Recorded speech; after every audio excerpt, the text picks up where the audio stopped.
கர்த்தருக்கு ஸ்தோத்திரம். தேவன் உங்களை ஆசீர்வதிப்பாராக.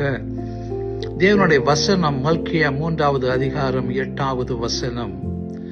மனுஷன் தேவனை வஞ்சிக்கலாமோ? நீங்களோ என்னை வஞ்சிக்கிறீர்கள். எதிலே உம்மை வஞ்சித்தோம் என்கிறீர்கள்? தசம பாகத்திலும் காணிக்கைகளும் தானே. ஏன் ஆண்டவர் அப்படி சொல்ல வேண்டும், வஞ்சிக்க வேண்டும்னு? ஆண்டவர் என்ன சொல்றாரு? நான் உன்னை ஆசீர்வதித்தேன், உனக்கு நான் எல்லாம் கொடுத்துருக்கிறேன். நான் கொடுத்ததுல எனக்கு உகந்த காணிக்கையை கொடு, அதுல தசம பாகம் கொடுன்னு கேட்கிறாரு. அது ஆண்டவருக்கு உரியது. அப்ப அந்த ஆண்டவருக்கு உரியதை நீ கொடுக்காம இருந்தேனா அவரை நீ வஞ்சிக்கிறதாக இருக்கிறது. அப்ப அப்படி வஞ்சிக்கும் போது நீ எப்படி மறுபடியும் நீ ஆண்டவர்கிட்ட இருந்து ஆசீர்வாதத்தை பெற்றுக்கொள்ளுவ? சரிங்களா? ஆண்டவர் நீ கொடுத்ததுல ஒரு பகுதி, ஒரு 10/1 அதை எனக்கு குடு, தசம பாகமாக கொடுன்னு சொல்றாரு. அவ்வளவுதான். அது கூட உனக்கு கொடுப்பதற்கு மனசு இல்லைன்னா ஆண்டவரை நீ வஞ்சிக்கிற. அது பழைய ஏற்பாடாலும் சரி, புதிய ஏற்பாடாலும் சரி, ஆண்டவர் கொடுத்த ஆசீர்வாதத்துல நீ இதை கொடுக்கலன்னா நீ ஆண்டவரை வஞ்சிக்கிறதாக இருக்கிறது. அதனால நீ ஆண்டவரத்திலிருந்து கொடுக்கப்படுகிற ஆசீர்வாதத்தை நீ இழந்து போகிற.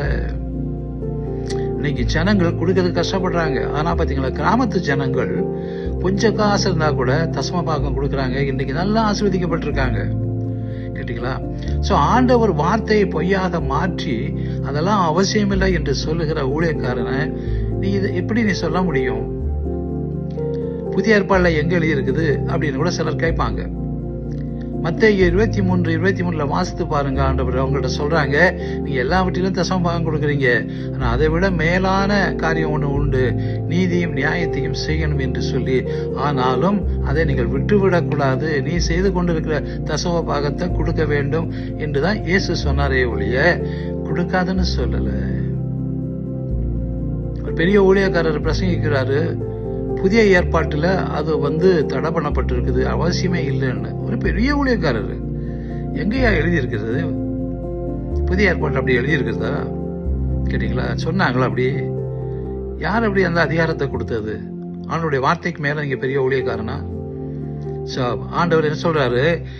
என்னுடைய ஆலயத்தில் ஆகாரம் உண்டாயிருக்கும்படி தசம பாகங்களை எல்லாம் பண்டக சாலையிலே கொண்டு வாருங்கள். நீ அங்கங்க காசு கொடுக்கறதெல்லாம் தசம பாகம் கிடையாது. நான் அந்த மினிஸ்ட்ரிக்கு கொடுக்குறேன், இந்த மினிஸ்ட்ரிக்கு கொடுக்குறேன், அது சப்போர்ட் பண்றாங்க, அது உன்னுடையது. தசம பாகம் ஆண்டவருக்குரியது, அது ஆலயத்துக்குரியது. சரிங்களா? அதனால அந்த காசை வச்சுட்டு சிலவங்க என்ன பண்றாங்க, எல்லா செலவையும் கணக்கு போடுறாங்க. ஆட்டோ செலவு, சாப்பாடு செலவு எல்லாம் தசம பாகத்துல இருந்து தசம பாகத்தை எடுத்து வச்சுட்டு அதுல எல்லாத்தையும் செய்யறதுக்கு ஜனங்கள் உண்டு, பார்த்துருக்கிறோம். கேட்டீங்களா? அப்ப ஆண்டவர் சொல்றாரு, நீ அப்படி கொண்டு வரும்போது நான் வானத்தின் பலகனிகளை திறந்து இடங்கொள்ளாமற் போக மட்டும் உங்கள் மேல் ஆசீர்வாதத்தை வர்ஷிக்க மாட்டேன் என்று, அதனால் என்னை சோதித்து பாருங்கள் என்று சொல்லுகிறார்.